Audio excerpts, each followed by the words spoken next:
All right guys, so today in this video we're going to be doing the Slicksand on the vehicle, and we're going to go ahead, we're going to bring the Corvette in the booth, that way we don't have any overspray, and get this thing masked up. But we're going to mask it up one time for all the primer that I'm going to be doing. So I'm going to go ahead and do a really nice job, that way I can drive it in and out with it masked up, and I'll just remove the opening on the driver's side, that way I can get it in, because with this here job we're going to be doing multiple stages of the prep work on the foundation of this thing. That way we have the best holdout. And one of the key things that you have to realize is on these older vehicles, a lot of them were used with lacquer paint. So the first thing you're going to want to do is identify if you have a lacquer job, and they phased lacquer out in the 80s. So this is an 82, and I've owned a lot of 82 and 83 and 84 Cutlasses through the years with lacquer on them. So they were using it in this era. So we're going to make sure that we use a barrier coat, that way we don't have any problems, because sometimes with these strong Slicksands and these real aggressive primers, they'll eat into that lacquer, because the lacquer isn't a catalyzed product, it's an actual air dried product that's a 1K. So sometimes when you'll put that stuff on, and you guys see here it's got multiple layers, some of this may be lacquer, and I'm not going to play any games and take any chances with it. We're going to go ahead and we're going to put a barrier coat down of epoxy first, and then we'll go into our Slicksand. So let's get it in the booth, we'll wrap it up, we'll hit it with our epoxy, we'll let that dry, and then we're going to sand it down again. We're going to make sure we leave as much of the epoxy on the vehicle, and I'm going to show you a trick, that way you know you leave as much on as possible and you don't break into the other layers, that way you have your barrier coat. So let's get this thing in the booth. All right, so we got it all masked up, and we're ready to go here. I'm just going to go ahead and blow it off, prep sol it, and then we'll be moving into the epoxy. And we're using the PPG DP epoxy on this one. And so the trick that we're going to do is on this one here is, you guys see that this is a gold color car, and the Slicksand is a gray. So we picked up the white epoxy primer, and that way once we sand through the Slicksand and we see white, we know to stop, because I want to leave that epoxy on there as a barrier coat. So if you guys are doing a color like a light color, you can do that, or if you're doing a dark color, you can do it as well. So they make a black epoxy, they make gray, they make white, and it works well to put it down as your foundation and then change your top color, and that way once you get down to what you need to, you know when to stop. So we're going to use all the light colors on this vehicle, that way if there is patches, they'll be in the lighter shade family. We are going to seal the job anyway, so it's not going to be that crucial to the outcome of this one, but you guys can do that at the house, and it works well. So once you get through that primer, even if you guide coat it, once you get through the guide coat, sometimes you'll sand too much and you'll break down into the other part. If you change the color of your primer, you won't have that problem. So let's go ahead and get this thing blown off, prep soled, and then we'll start hitting it with the DP.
All right, so that's one coat of the epoxy.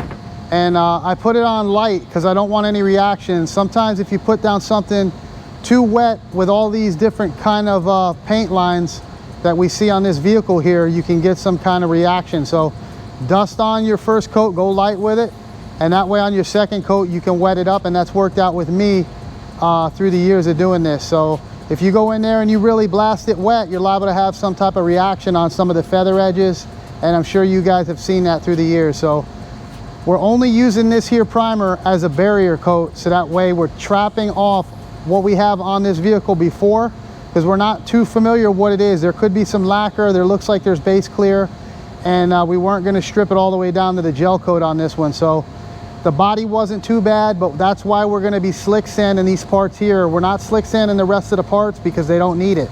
This is the areas of the car that needed attention, and the reason I'm going to be using the slick sand is because it's a thicker, harder surface, and once it's dry, it's rock solid. So I'm going to leave some in the bottom of the cup when I get done with it and show you guys how strong it is compared to the normal urethane primer.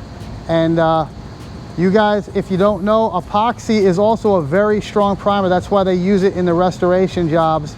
And when I used to do a lot of the metal cars, I would strip them to bare metal, do my epoxy prime, and then do my body work over the epoxy, and then I'd move into my slick sands and then my urethanes, and that is the best way to do it. So let's go ahead and put one more coat on, and then we're going to sand it down, and we're going to put on our slick sand once this is set up. So we're going to let it sit for a day or two, and then we're going to come back in, sand it, and then hit it with our slick sand.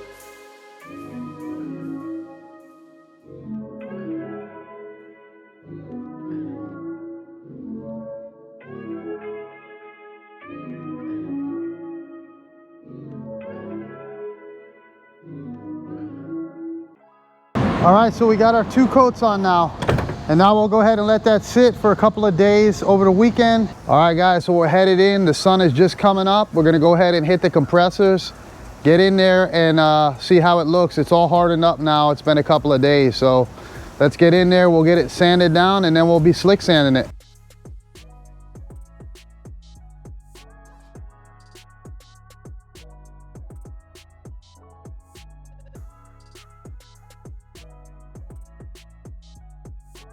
All right, so she's all dry, and now we can go ahead and get this thing sanded down and hit it with our slick sand. So remember, the reason I did this on this car was because this car had lacquer on it. So when you have a lacquer job, you got to be careful with the slick sand. If you're on bare metal, you're going to want to epoxy prime it anyway, just for the best holdout, because to me the best thing on bare metal is an epoxy. And but if you have like a raw fiberglass hood and you don't have a lacquer on it, you can go right into your slick sand. This was just because we had a lacquer job. This is an older car. Like we said, from the 80s is when they stopped using the lacquer. So we're gonna get it out of here. We'll get it sanded, and then we'll be back in here again for round 2 for the slick sand.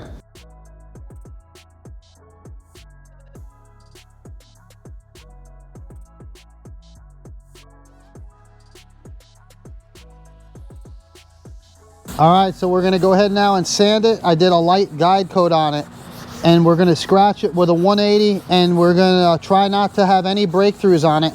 That way we still have the same coating and it's a barrier. So we'll lightly sand it, we'll knock off the guide coat, and we'll get adhesion for that slick sand.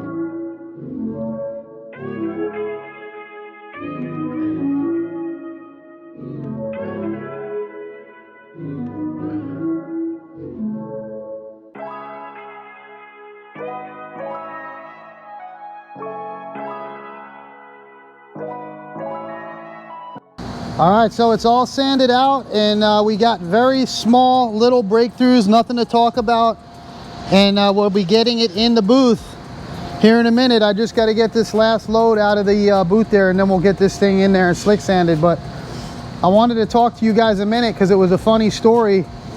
One of the paint delivery guys was actually working at a dealership back when this car came out back in 1982. So he was telling me that this was the one to have back then.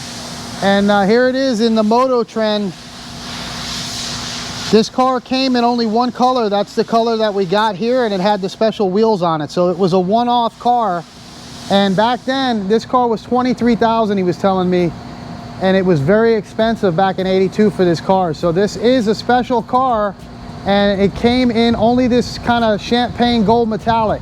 So you guys know that's what we're putting back on it. But it was kind of a cool story that the guy happened to pop in today, and he gave me the history on the old car. So let's go ahead and get this thing in the booth. All right, so we got it back in the booth, and we covered up some of the areas that got ripped from me getting in it and the wheels, and we're ready to go again. So this time I'm already gonna hit it with the waterborne cleaner, because I don't need a solvent, because this is clean. There's nothing on here that's gonna be petroleum based or anything like that, being it's a fresh product. And I don't like to put solvents on fresh primers. So while this is sanded, I'll hit it with the water base, and then we'll move right into our slick sand, and I'm gonna take you over and show you the gallon and how you mix it.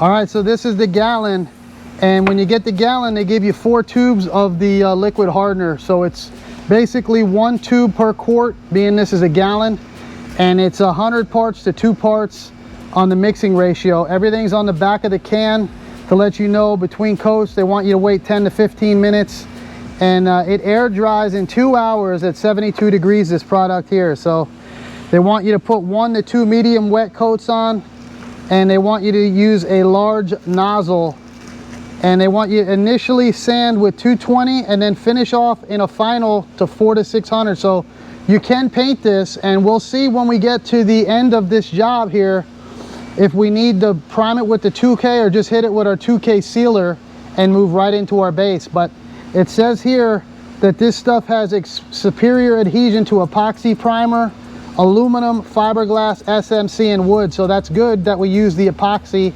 and then we're going into our slick sand. So we're gonna go ahead and mix it up and get going.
All right, so that's the slick sand, and you guys can see, look at the sheen that it puts on there. It puts like a gel coat on it because it's got fiberglass characteristics, this stuff. That's why it's got that resin and the liquid hardener that goes into it. So it's a polyester, and I left a little in the cup I want to show you guys how strong it is once it hardens up in the cup versus an epoxy or a urethane. This stuff is rock solid and it's really, really good for this type of a job. So we put the epoxy on to block the old lacquer and whatever else was on this job, because it is an 80s car and it was painted from here and there. So I don't know really what was on it, but just as a precaution, we went ahead and hit it with the epoxy. And that was just because this was a lacquer job. If this wasn't, you could go right on with the Slicksand. So this is the stage of the Slicksand. It's all done, and we'll hit this now with a 180 block. And this gives you a lot of build to actually block it down and get it perfectly straight. So that's our next adventure with it. And you can finish this out finer and go right into your sealer and your base coat. So we'll see. I'm pretty sure we're gonna probably reprime this, but you never know how it blocks out, and we may be shooting it right over the top of this with a good 2K sealer. So hope you guys liked it. And that's the Slicksand. We'll see you on the next one when we start getting this thing ready for paint.